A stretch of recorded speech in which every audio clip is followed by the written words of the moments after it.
What's up, everybody? Good day. We're early a little bit, but yeah, we're here. It's Thursday. It's 2 o'clock in the afternoon, near, and we're going to talk about some macro photography today. In fact, we're going to talk about a lot of macro photography today. You're also going to be delighted to hear that you just escaped a fate worse than death, because it's too late for me to do it.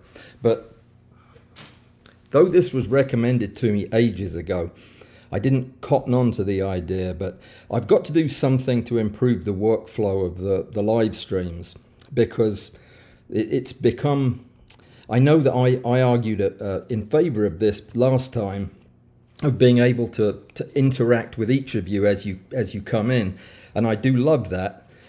But we don't have enough time. I can't get to the program when I do that. So what I've decided to do after talking to Larry about this, he gave me a good idea. It's one I've thought about before but haven't known how to do, and that was, I'm going to have a separate line of communication with the moderators. So Alistair and Amy and Bud will talk to me directly, and I won't even see the stream.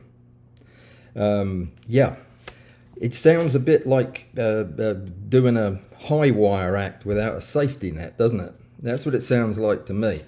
I mean, I like to be able to monitor what's going on. Not that I can do much about it, but I definitely like to know who's here and who I'm directing my comments to or jokes at, whatever. So it'll be different, but I think it might work. We just have to try it and see. But I hadn't had a chance to talk to Bud, Amy, or Alistair about this ahead of time. I wanted to start it today because I like doing things quickly once we make up our mind. But I think what we'll do is we'll aim for next week. And these glasses are awfully strong, you know. They're just reading spectacles, but without them I can't see a damn thing. So anyway, that's what we'll do. So I'm not looking at the thing over there, even though my eyes may wander in that direction. I am still going to favor the comments from the moderators, which they highlight. If you learn how to highlight your comments, you'll get my attention too. But rather than just go down the list, what I'm going to do is I'm going to say hello to everybody, each and every one of you. I'm glad you're here.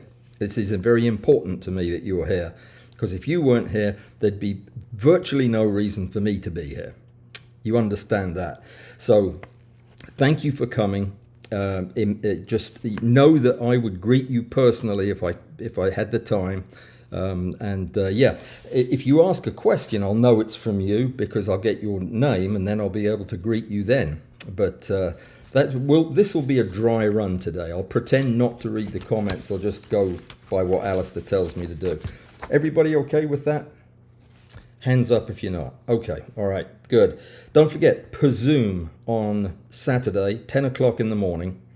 And it's a bit of a grab bag because we've got a lot of things to talk about.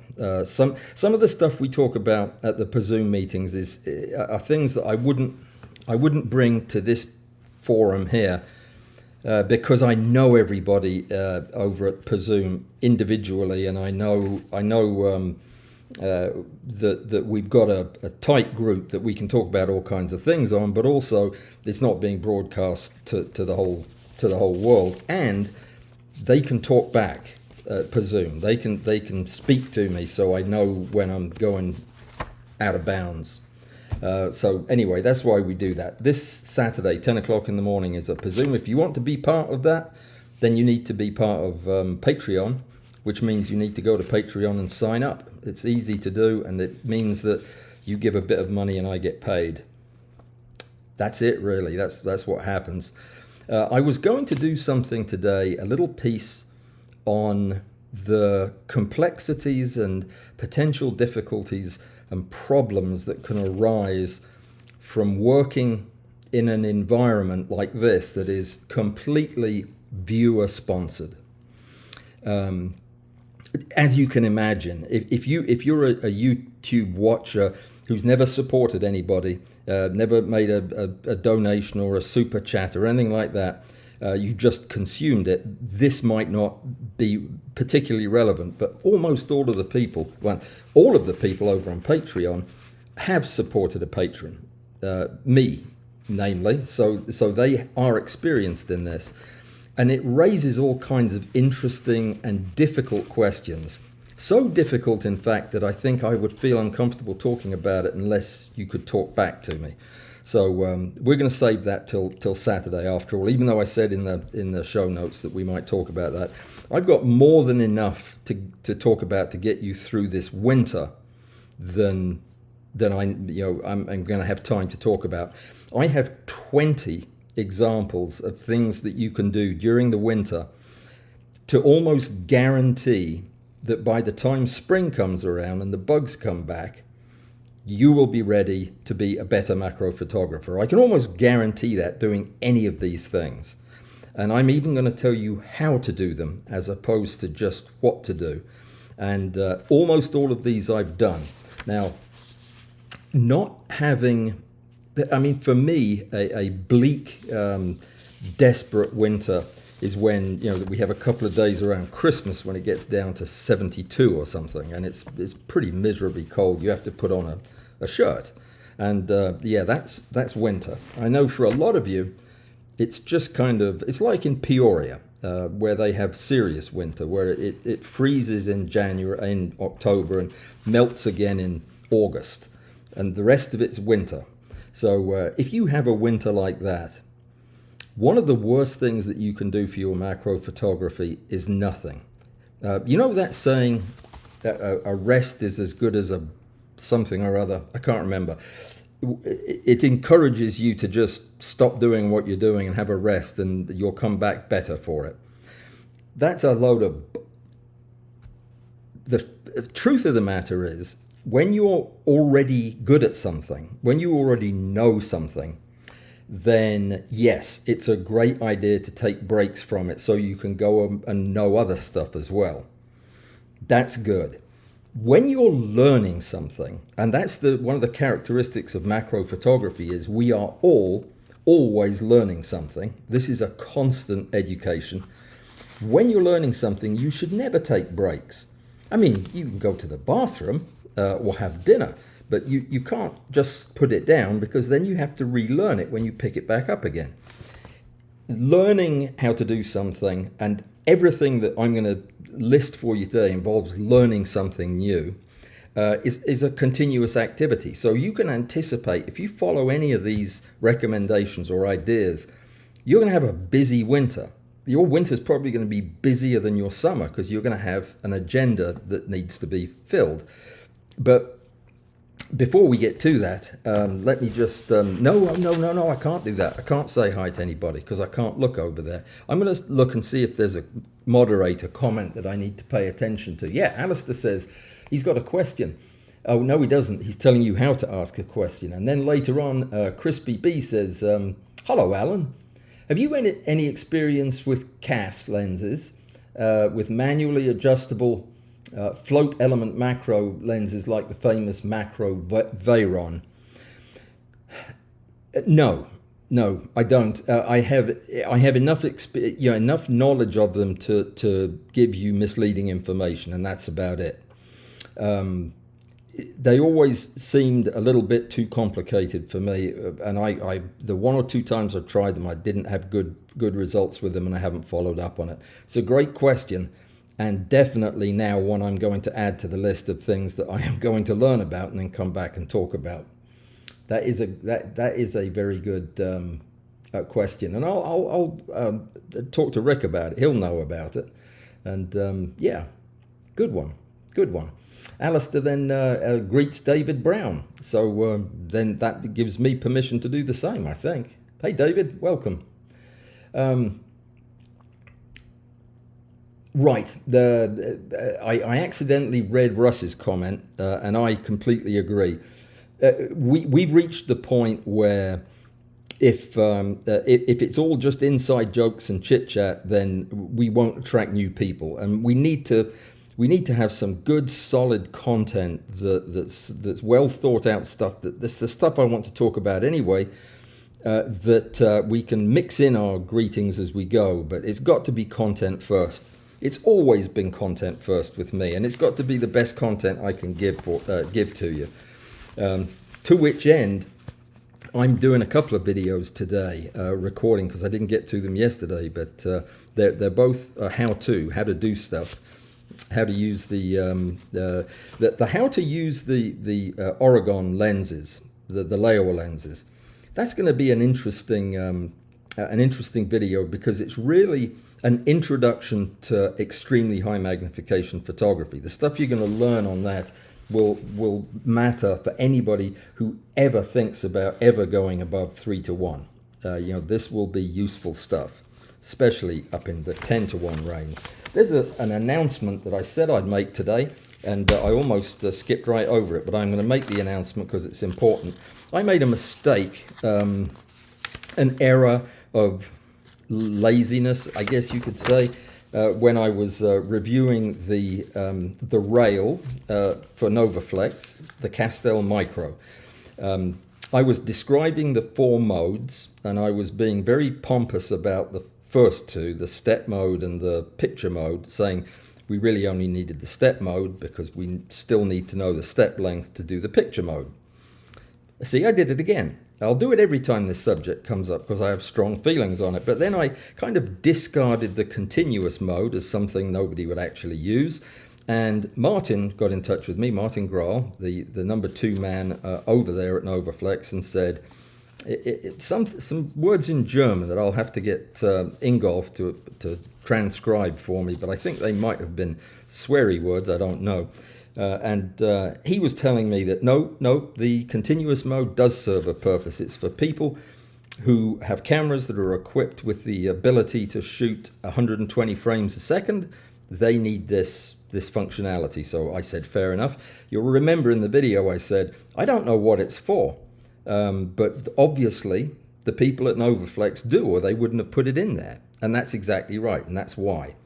The same goes for the 4th mode, which I was dismissive of, the bellows mode, because of the fact that the bellows mode's a little bit complicated unless you do rear bellows focus with the Casbal Pro attachment. That's the big bellows with the high end and the low end at the front.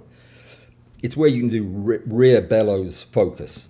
And the reason that they have this bellows business going on is because this device was specifically designed for product photographers, not necessarily macro photographers. And the idea was, by using this thing with the vintage lenses, this was Andreas, by the way, the chief engineer that also met with us, was the one that wanted this thing built like this. It makes a combination lens that allows you to actually shoot a larger subject than the length of the rail will allow because of the rear bellows focus. It's kind of, don't worry about it. Just know that they have that setting so that if you are doing that kind of larger subject stacking, where you want to use your stacking skills to stack a larger product, say, then you can do that with this bellows focusing mode, and it will keep everything the way it's supposed to. You won't have focus gaps, and you'll get everything in focus.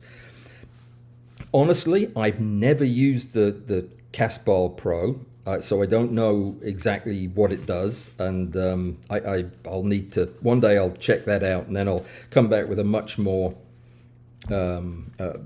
sensible answer than that.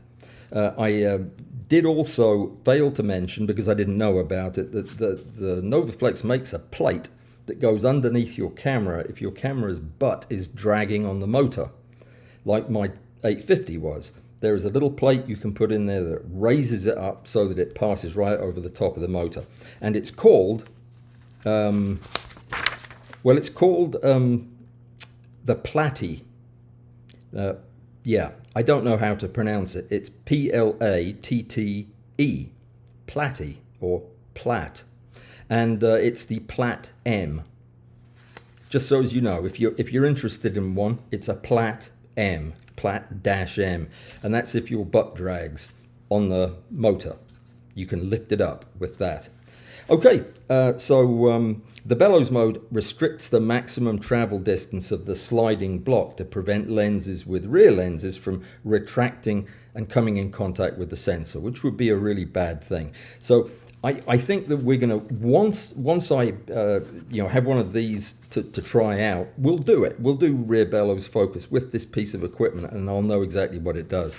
Until then, just rest assured that it does something. So that is 4 modes now explained. We're moving on.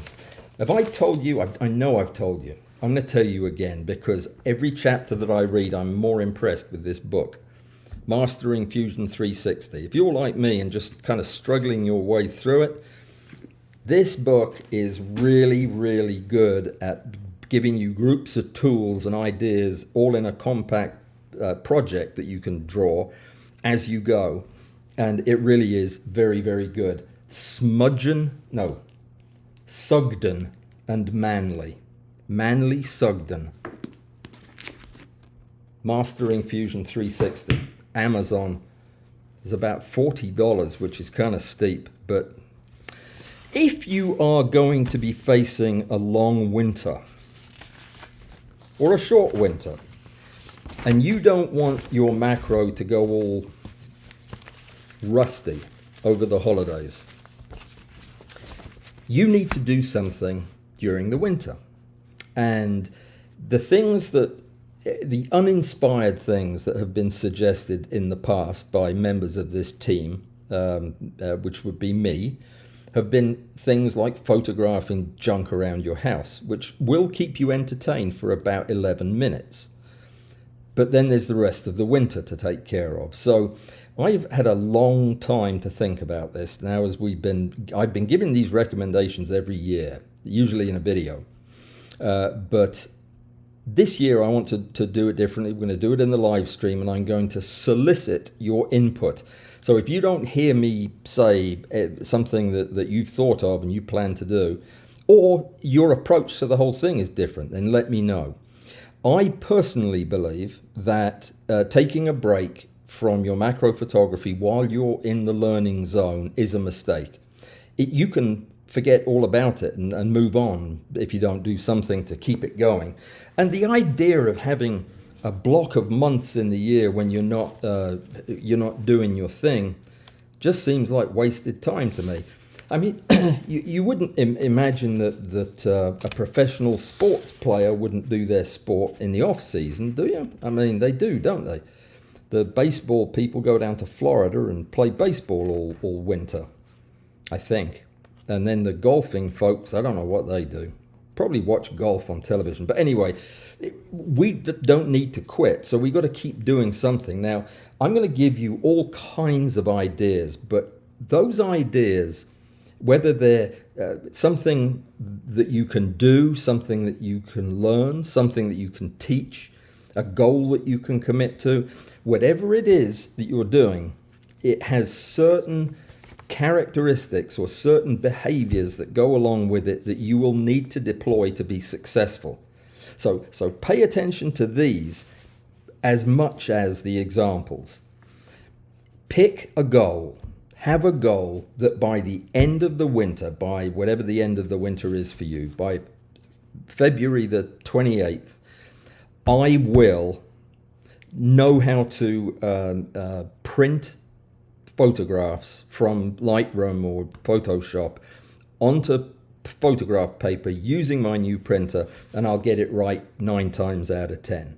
Or come March, I will be able to use every lens that I have that has macro capability, either in combination, reversed, on extension tubes. I'll know how to use every single one of my lenses as a macro lens.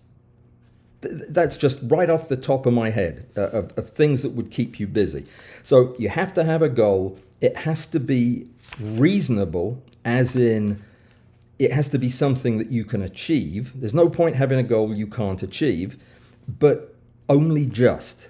It needs to be close enough to unachievable that you're really motivated to work hard for it.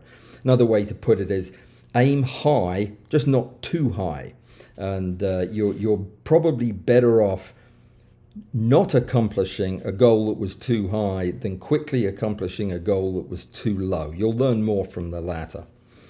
Reappraise your progress as you go through the process. Have an objective way to know that you are in fact on track for your goal.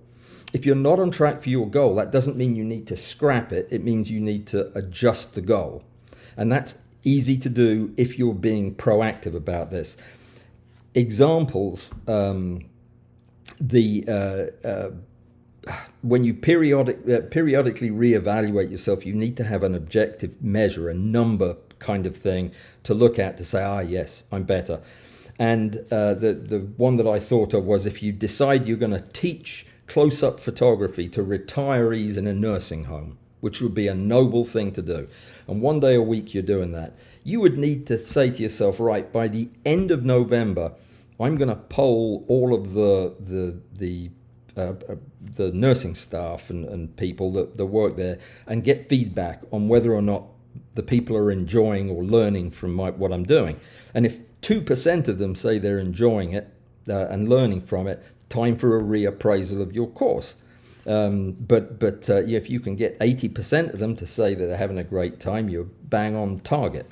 So come up with a way to measure it and then do so. Find a mentor. It doesn't have to be a face-to-face classic type of mentoring thing. It doesn't have to be anything formal, but find somebody that you know you can go to and talk to about what it is you're doing, what this goal is this winter. Now, I always give the example of my mentor because I have the best mentor that you could hope for in this area. Rick Littlefield mentors me, and I can go to Rick and ask him about anything, and he'll know the answer. He might not tell me, but he'll know the answer.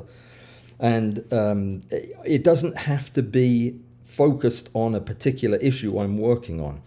We will talk about all kinds of things that I might not even see the relationship to what we're working on currently. But by working with a mentor, you tend to find that your knowledge grows exponentially as big chunks of new knowledge are hung on this ever-evolving framework. You can't do that yourself. You cannot do that for yourself. When we have ourselves as a mentor, we generally just go round in circles and we don't get any better. You need somebody who's going to look at your photographs and say, oh my God, that is a load of rubbish. And it doesn't feel good at all. but if you've got somebody who can tell you that, then you need to have them mentor you. And by the way, you've heard the saying, there's no such thing as a stupid mistake. That is absolute rubbish. There are lots and lots of stupid questions. Did I say mistake? I meant questions. Stupid questions abound. And the thing is, you shouldn't be confident that there's no such thing as a stupid question. You shouldn't mind asking a stupid question, because that's where we start, isn't it? So ask the question. It's not asking the question is kind of the stupid question, really. If you ask me, it's the one you didn't ask.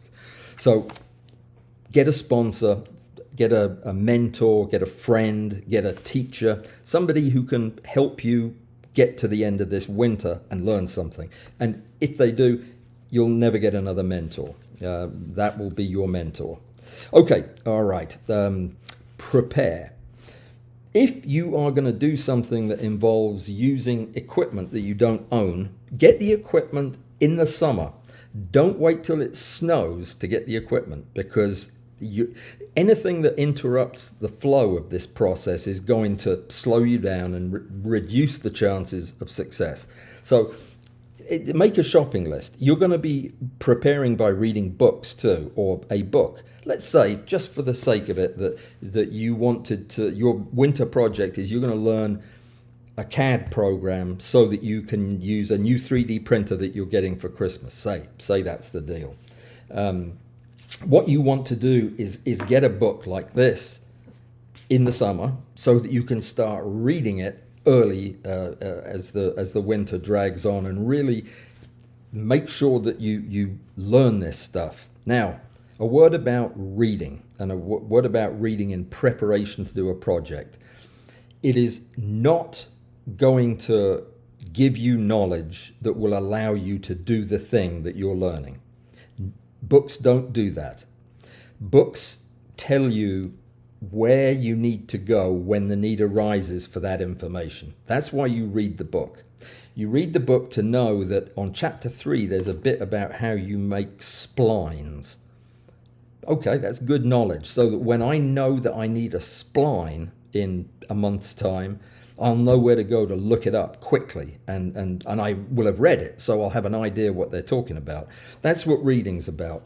So don't think that this is a memorizing a textbook type of thing. No, not at all. It's a getting your interest whetted and knowing where to go when the need arises. All right, so that's your preparation, and it is indispensable. I mean, if you start doing your prep once the winter begins, you won't ever get the project started. Plan. So that's the ordering anything that you need ahead of time. Now, there's an exception to that. If you're going to do a project that involves black soldier fly larvae, don't order them in August, because they will all be gone by Christmas. In fact, they'll all be gone before it snows, because that's what maggots do. Would you like to hear about my maggots? They're all doing very well, except the ones I killed. The ones that are pupating right now are outside on the porch, which I thought was a good place to pupate because it's been 100 degrees out there every day of the year since January, and it's about 40 degrees out there today. So I hope they're doing okay. They do prefer warm weather. But I put them in a chamber with layers of paper and cardboard, so they can go find a nice pupating spot and do that. And then one of these days, I think I'm going to probably go out into my screened-in porch and wonder why it's full of soldier flies. Yeah, that will be interesting. Maybe I'll video that. Okay, so I've said that you need to measure your progress. Another way of doing that that's a little more formal involves testing your progress. And that's really what I was getting at when I was talking about reappraisal. Have some kind of an objective way to make sure that you are on track. If you're not on track, if you're way short of where you think you should be by December, reevaluate, reassess your goal so that if your goal ever drifts out of reach, you'll lose interest and you'll stop doing it. Your goal needs to be reachable at all times, not just at the beginning. What happens is when we start a project, when we start doing something, we frequently go into it absolutely convinced that we can do it because it doesn't sound that difficult. You know, it actually sounds pretty straightforward. This should be a doddle. I'll have it done by November. The first thing you do is you start learning about the thing you're going to do. That's usually when you realize, uh-oh, this isn't what I was thinking it was going to be at all. And that's when the goal can start to drift further away as the reality of what you've taken on dawns on you. The worst thing that you can do, other than nothing being the worst, but the worst thing that you can do is to just abandon that goal. You pick that goal for a reason. You can modify the goal and come up with something else, but I wouldn't abandon it completely because that kind of sets a precedent in your brain. Take breaks, right? I told you at the beginning, don't take breaks, okay? This is the other part of that. Take breaks, but don't take long breaks. Don't take breaks that extend for weeks. When a break means when somebody calls and says, hey, I'm going snowboarding, that's a bad example because there's nobody on earth that could ask me to go snowboarding with them that I would say, oh yes, that would be fun. So anyway, somebody wants you to go do something for a day and you have plans for that day with your photography. Take a break, go do it. You'll be all the more eager when you get back. But don't come back in 4 weeks because you'll have forgotten what you were doing. Collaborate, if you can, at all, even if it's only partially on a project, collaborate. If you've got a friend, I've got a friend in California, Mike, who's also learning 3D drawing, drafting, CAD stuff, and I collaborate with him. How would you do this? How would you do that? What would your approach be? And or we'll build something together. We haven't done that yet, but that would be an option. Would be to create something together and both work on the project. Collaboration keeps you honest. It keeps you on schedule. It teaches you because you're doing a blended mix of teaching and learning all at the same time. Collaboration is fantastically powerful in science, as in this. If you structure your winter that you're also going to give something back to the community, then you will get far more far more rewarding experience than if you don't. Now, it doesn't have to be much, and it can just overlap with what you're doing. But if there is some way that I really am pulling these ideas right off the top of my head, but if you're working with a nursing home and the people there are really responding well to you and your pictures, well, maybe as part of the winter project, you could put together a collection of framed prints for them to put in their dining room or whatever. You'd talk to people about this, but you're giving something back to the community that is supporting you as you learn, and that will add a lot to it. So think about that. Think about helping somebody else. Don't just mentor, but be a mentor. You already know more than the vast majority of people. I'm talking about the guy that just walked in the door already knows more than most people who do this stuff. So you're definitely going to have opportunities to do that. All right, and the last thing I would say to guarantee that you're going to have a good experience with this is have a backup plan, a plan B, or even a plan C, D, and E, just in case things go south. If you're relying on anybody or anything to do something for you, it might fall apart at the last minute, no fault of your own. Have a second plan. I'll tell you one of my plans every winter is I do a deep cleaning of. We don't have a long winter, okay? It's often not much more than an afternoon or two. But when I know that we've got bad weather, I will plan a couple of days and I will do a deep clean on all my equipment. I will clean with Q-tips and what have you, every single lens and camera and accessory, get everything spotless. The other backup plan that I always have, and thank goodness I've never had to use it. I used to do this every year, but now I don't. But it's always a backup if I don't get to do anything more fun, and that is reorganize Lightroom. Even saying those words gives me chill bumps, but I mean go through Lightroom and clean it out. Get rid of every duplicated photograph, add keywords, put pictures in files that make sense. And if you've got as many pictures as I have, that is a truly daunting task. But one day it'll get done. It'll be the best feeling in the world. But that's the kind of backup plan that you should have. Something productive and creative. Remember, if what you're doing isn't fun, you won't do it. That's the way human beings are. Unless you're highly motivated to do it by some external force. If this is something that you're dreaming up, dream up something you want to do. Dream up something that will have you excited to get out of bed in the morning. One of the things that I don't, it's my number one recommendation, or it's the number one suggestion. So I'm going to pause before I get to the actual suggestions and tell you why the first one is so important, because I see orange, barely, but I see orange on the screen. I see Patrick is here and he has accidentally left 200 CHFs in the kitty. Thank you, Patrick. That will be lunch. That is very nice. Alistair says sticky PPPPPPP. I have no earthly idea what that means. Yeah. That's the problem when you're reading only the orange comments. Oh, that wasn't an orange comment. Excuse me, it was blue. I'm supposed to only go to orange. Here's one.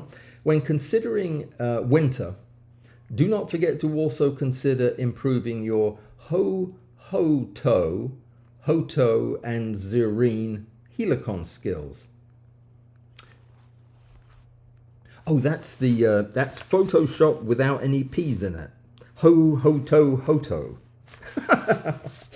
Brilliant. Yeah. Okay, so you're already saying things that I'm about to mention here, so that's good. So we're all on the same page. And then I suggested that winter would be over in February, to which Michelle Cox just thought this was hysterical. And no, May apparently is when winter wraps up and moves on. Jeez. You know, one thing I haven't said is that there are lots and lots of opportunities to photograph things with macro in the winter. I do go outside once every winter when it's freezing cold, and I do a video outdoors of photographing everything I can find.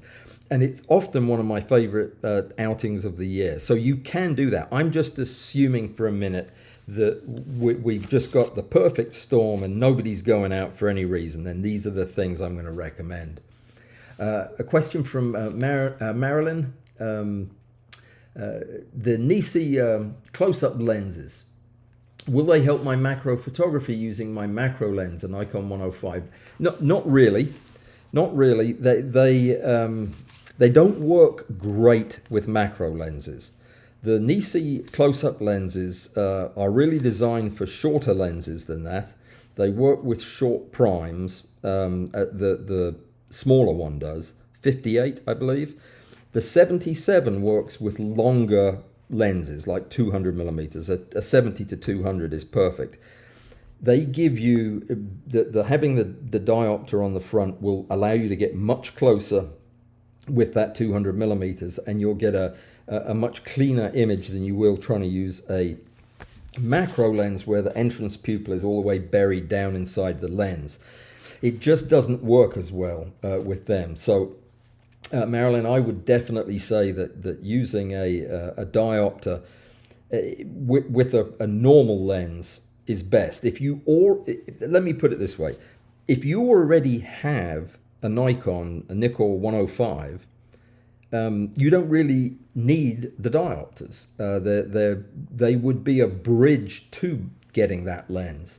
They don't work really well as magnifiers in front of the macro. I don't like using extension or lenses in front of macro lenses. There are reasons for that involve not changing the functional anatomy of the macro lens, but also not giving up my infinity focus, which you'd do with an extension.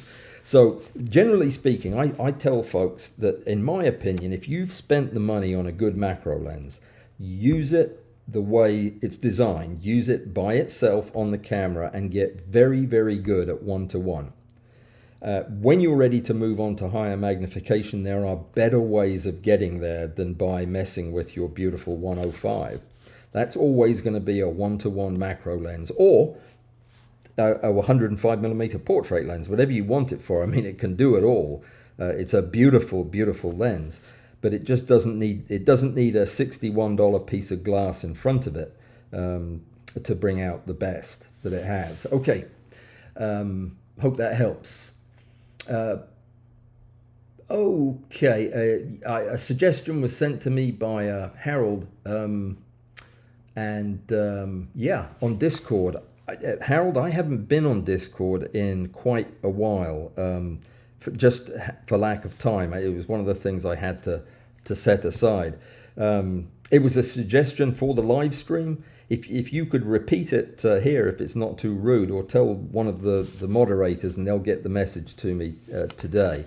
Yeah, if it's something for this, I'll certainly be happy to look at it. But I will go to Discord and check on it if I don't hear anything else from you. Alrighty, let me see. I'm just looking for orange stuff. I definitely am going to improve my Hotto show skills this winter. Oh, Joseph's saying that in winter he mostly does minerals, electronics, watch parts, etc. There is no season for these things. Well, there isn't, and they are all good things, and they will teach you, and that's all good. So that meets all the criteria. But I'm going to throw out some ideas that are a little bit different. If you're a beginner, set a goal of making one flawless photograph of an insect. Flawless, making it perfect, using the equipment that you have, using the setup that you have, or making the setup better. You have all winter to hone the various little skills that you need for this subject. Pick a bug, something that's striking and gorgeous, like one of the beetles from Mexico, one of that are so colorful, whose name I forget. Bupressids, they're big bupressids.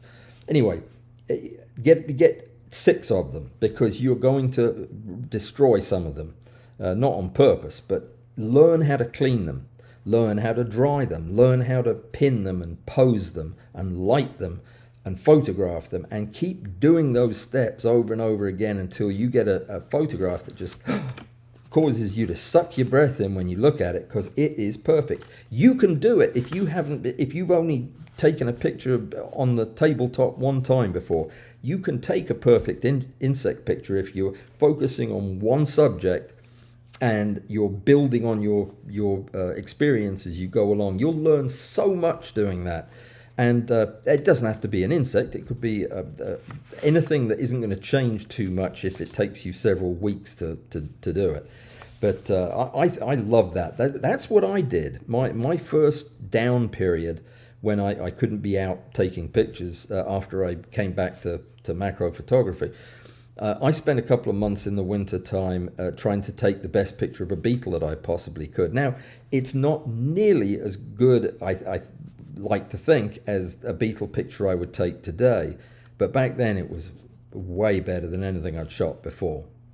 Number 2, learn everything about Lightroom. Break it down, learn about each of the modules, and learn what every tab does, every button, and then use them. Use them all winter long, and come out of winter an expert in Lightroom, and you will be set for life. It is such a powerful program for editing, filing, retrieving, keywording.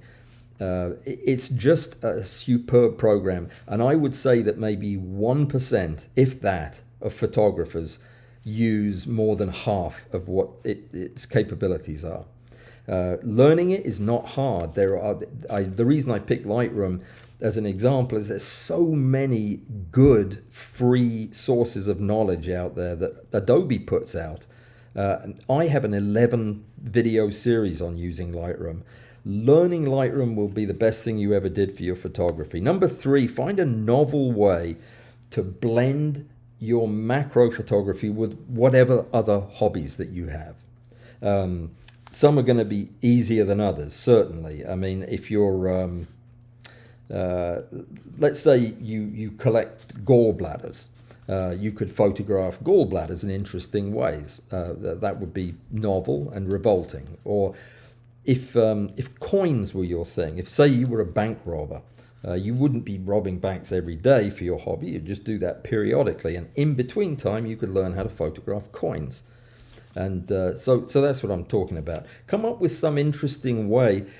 Possibly, if you're in a trade, you could get some of your pictures in the trade magazines. I almost made a joke about, I'm not going to say that because I'm sure I'm not allowed to. It would be against community guidelines. You get the idea. Whatever else you're interested, if you're into sewing, take pictures, close-up pictures of your sewing stuff. Yeah, it would be interesting to people. Number 4, learn. hang on a second. I'm not sure if I really meant this the way I wrote it. Learn lighting, but learn lighting in one particular direction. Not learn everything about lighting. Lighting is like saying learn everything about photography. What I really meant to say when I wrote that down was pick a novel and unique lighting setup or system for the magnification you like to work with. If you like to work one-to-one in the studio, for example, backlighting might be something, or gated lighting where you're using flags to provide light only to a certain part of your scene. Whatever it is, pick a new and exciting technique that you've never tried before and become the expert in it over the course of the winter, which means that's all you're going to do. And it could be all kinds of things. I mean, Bud is a good example of somebody who does this. He has well nigh perfected this whole concept of under backlighting for vertical macro rigs, which gives a very soft, even, hard to describe light. Something like that would take all winter to figure out and do. So it's a good idea. Learn how to use multiple LEDs, learn how to use LED panels, so many different things that you could do with lighting. Sixth one was, we're not going to get through them all, are we?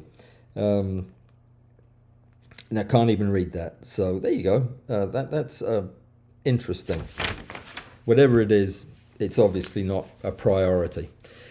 Test out every lens that you have and see if there is something that you can use it for in your macro. It's how I discovered some of the lenses that I have are perfect as relay lenses. Some of the lenses are perfect for stacking lenses. Not every lens you have is going to be useful, but a lot of them are. Like an old 90mm macro lens, you know what that could be, right? A telecentric lens, if you have a Raynox sitting around. Or you could take an old 200 or 300 zoom or prime, though I doubt you have an old beat up 300 prime that's collecting dust. But they could be perfect as a stacked lens or using with a diopter as a macro lens. Any short prime, 35 to 50, even 28 to 50, reversed on a little bit of extension, that's your prototypical reversed lens macro scenario. And they're good to learn because they're not easy to use, but they're not that hard either. And flipping lenses around and trying new things, you'll stumble across some pretty stunning things, especially if you've got a collection of old lenses. You never know what you're going to find. Clean, maintain, and repair, if you're into that kind of thing, all of your gear, because come the end of the summer, you've got a lot of things that are sitting there needing a diode replaced or needing a new flash tube put in, something that you can do safely. Now's the time to spend some time cleaning and fixing and getting ready for spring. I do this. It's very worthwhile. I actually enjoy it, but I like cleaning things because I mess things up a lot. Write a blog, a winter blog, or even write a book. These days you can write an ebook that people will actually buy and read. Just write something. If you have any interest at all in trying it, the winter's a good time to give it a shot. Take what you've learned, or take the experiences you've had in the last 12 months of wandering around in the woods and getting chigger bites and ticks and Lyme disease and everything, and write about it. People will be interested in your pain, I feel sure. It's the world we live in. So write something. Design and develop a product. Who has not sat there looking at a particular problem that you have coming up and said, I wish I had a doololly to hold this in this position while I did that. Wouldn't that be handy? Well, invent it. Invent it. One of those things that you thought would be jolly useful to have, now's the time to do it. It could cause you to end up learning how to 3D print, how to work with metal or work with wood. Make a real effort to do it. My winter project last year was to make an adapter for the surgical beam splitter on my microscope. And yeah, I broke a lot of stuff doing that. But it was fascinating and I learned a lot. The most important thing I learned was I'm not an expert at making optical systems, and I probably should just have saved my money and yeah, had somebody else make it. So there you go. You'll learn something from it. This is not exactly in keeping with what we're talking about, but it is something that is an opportunity to take advantage of, is learn how to take high-key outdoor landscape pictures. It's winter, it's frozen, everything's white and frosty, beautiful opportunities for pictures. Go out and learn how to do it. You won't get a better opportunity than that. So yeah, it's on my list anyway. So I'll probably see you out there. Learn CAD, learn Fusion 360. Learn something that people say, ooh, I don't have time to learn that. That's too difficult. Right, that's the thing. That's what you need to learn, because it is such an enriching process. You will learn it, and it will not be as hard as everybody told you it was, but it will take work. It will take repetition. It'll take doing it, but it's fun. It really is, and the sense of accomplishment is tremendous. One of the best things I have done in years to sharpen my own skills. Design and start putting together next year's calendar that you're going to give away as Christmas gifts or whatever. You're a photographer, you've got 12 great photographs that you can use. You're never going to do it in the summer because you're too busy, you're out there taking pictures. So do it in the winter when you don't have anything else to do. That's what I was going to do last year. Did I do it? I didn't do it. What else didn't I do? I didn't play the intro stinger at the beginning of this. I never even showed you the other picture from the camera phone. So I did all that preparation just for nothing. How about that? What time is it? 2:43. We've got plenty of time. I'm going to go up there and not say hi to some people, but I am going to check for messages from the moderators. Let me see. Angie Wallace is here, and I'm going to say hi to her. And right next to her is Larry and Alistair and Russ and yeah. And Ingolf is here, so I'd say hi to them if I'd seen them, but I didn't. I wouldn't want to miss out saying hi to Phil either if he was here. And Pierre Soireau, our winner. Oh, I've got to show him my picture. Excuse me 1 second. See, this is what happens when I start talking.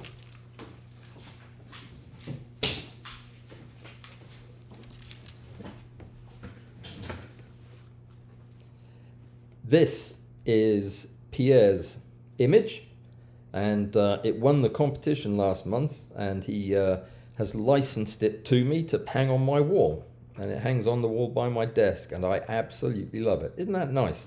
Pierre, thank you so much. I'm so glad that you were here so I could show that to you. I also framed one of my own pictures, but it's in the other room. I wanted to show it to you because it's an entirely unusual presentation.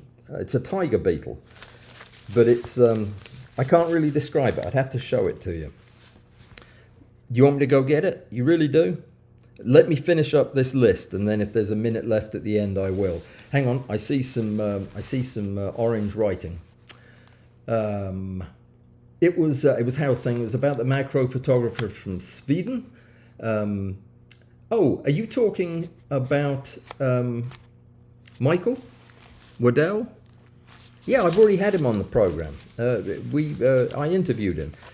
He's a super nice guy. Really liked him. Love his approach to macro.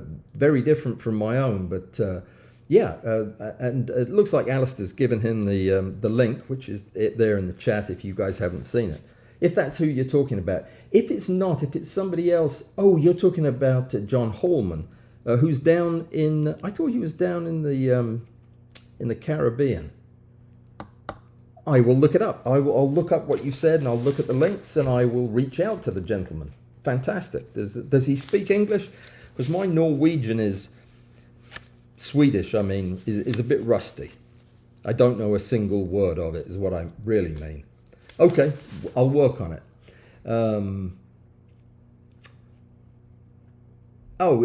Yes, Pierre, you saw your photograph. It just looks fantastic. At first, I was going to do a much bigger print, but I had this frame I thought it would look perfect in, and I'm really happy with it. I think it's perfect at that size. It's right where I have it by the desk.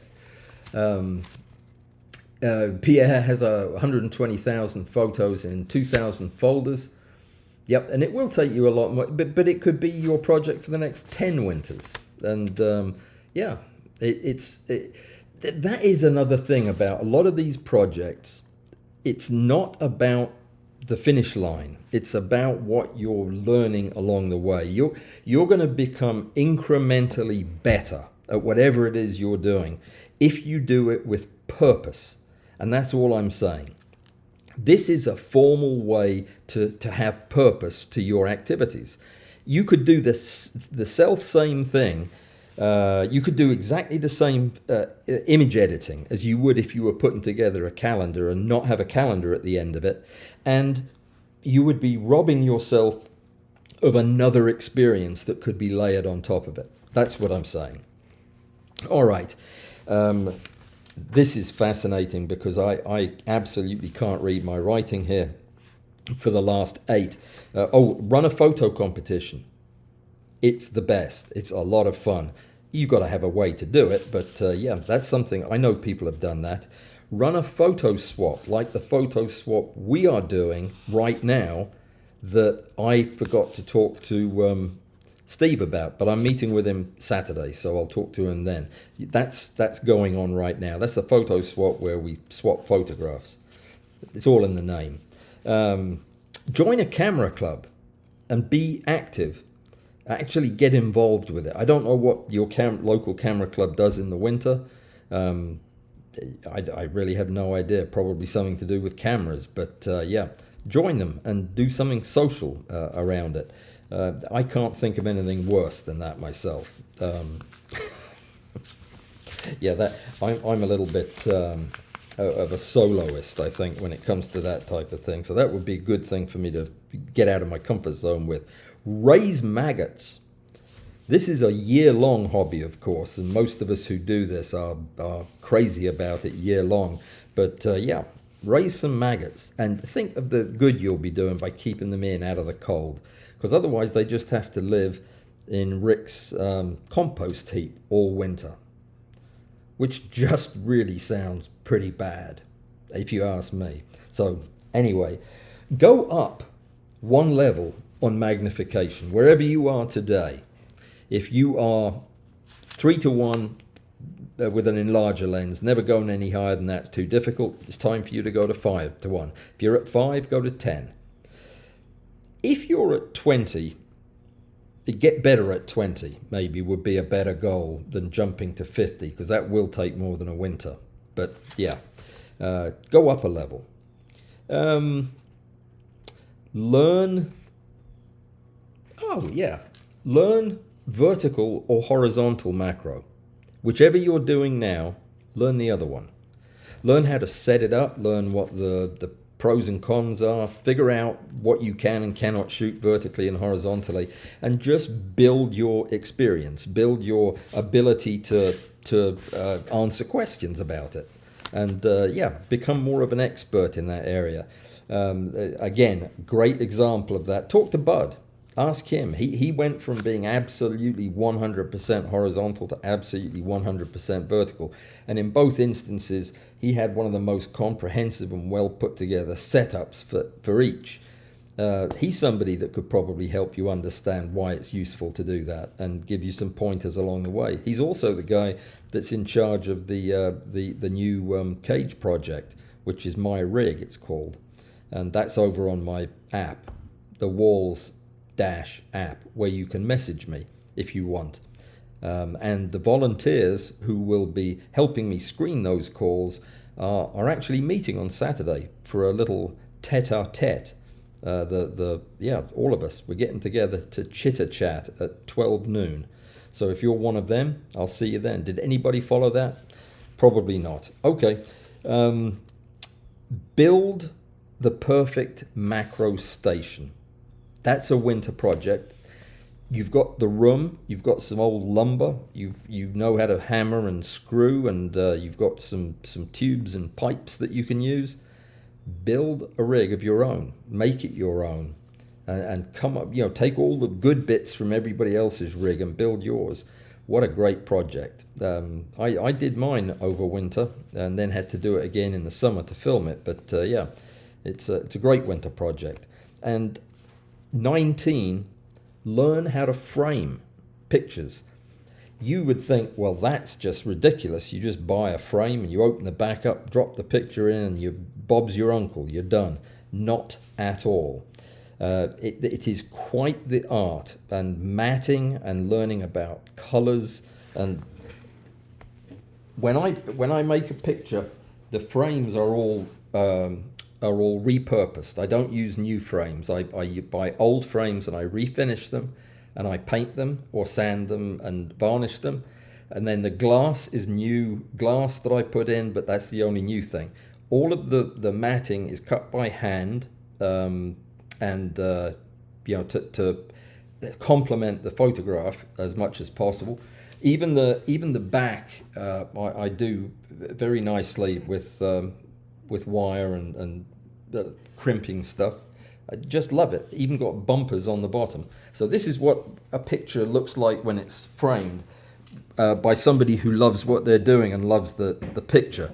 And that's a great thing to learn. You can probably do that by Christmas and have the rest of the winter off. But learning how to do that, learning how to use your printer, that was the last thing actually, number 20, perfect timing. Learn to use the printer that you were given 5 years ago, or the one that you just bought and you're not happy with the prints. Learn how to use your Canon 100 Pro, whatever it's called. If you don't have a printer, you can still learn about printing. You can still learn how to prepare a photograph to print, and what the various terms mean, and how you can make a print look better, how you can make it look worse. And that will go hand in hand with actually doing the framing. But I do love the framing. I mean, if I had the time to do it, I would take a day off every week or so and just frame some of the pictures that I've made, because I've never sold a framed picture, but I have given away hundreds of them. They are gifts I give to people that they really are meaningful, because they were taken by me, and I wouldn't have given them away if I didn't think they were my best work. So you should do it. Yeah, you should do it. You'll enjoy it, and it's a great skill to have. And you can be creative about it. The idea of only using repurposed frames, that was just I felt a social imperative that I didn't need to be buying, contributing to tearing down trees. They've already torn down a bunch of trees to make the old frames. Just use them. And over the years I've discovered that the old frames are better than any of the new frames. I mean, they are just so much more solidly built. Just takes a few minutes to sand them down and fix them if they're broken, and paint them, and they look absolutely beautiful and quite unique.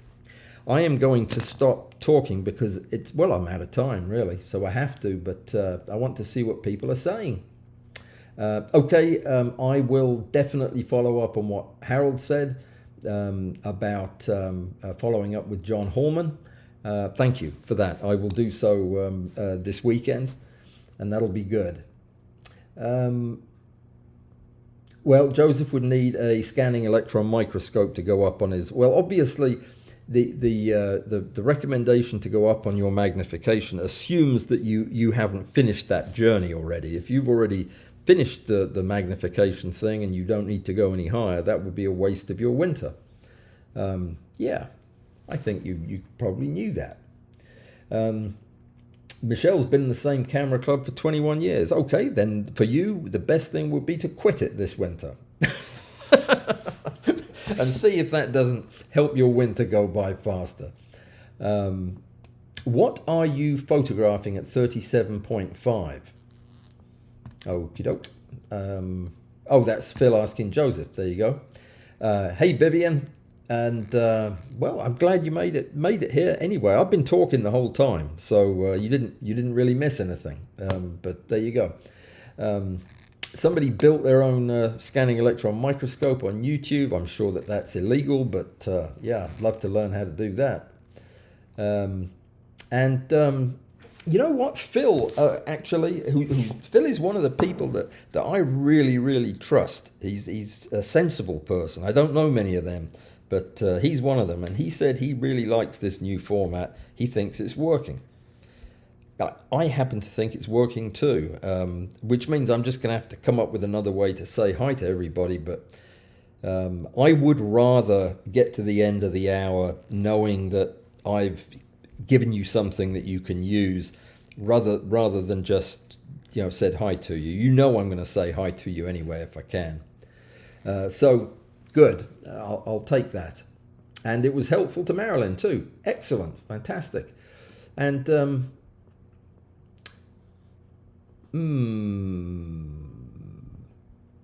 don't forget the thumbs up, says Russ and Phil both, and Michelle. It's something about being unhappy. Should make everybody unhappy. Don't do that, Michelle. Whatever you were going to do. Let me see. I think that's it. Oh, if you quit the photography club. Yeah, I was just joking. Don't quit. Don't quit. That's the thing. You only need to find one of these things that excites you and interests you, and you're set for the winter.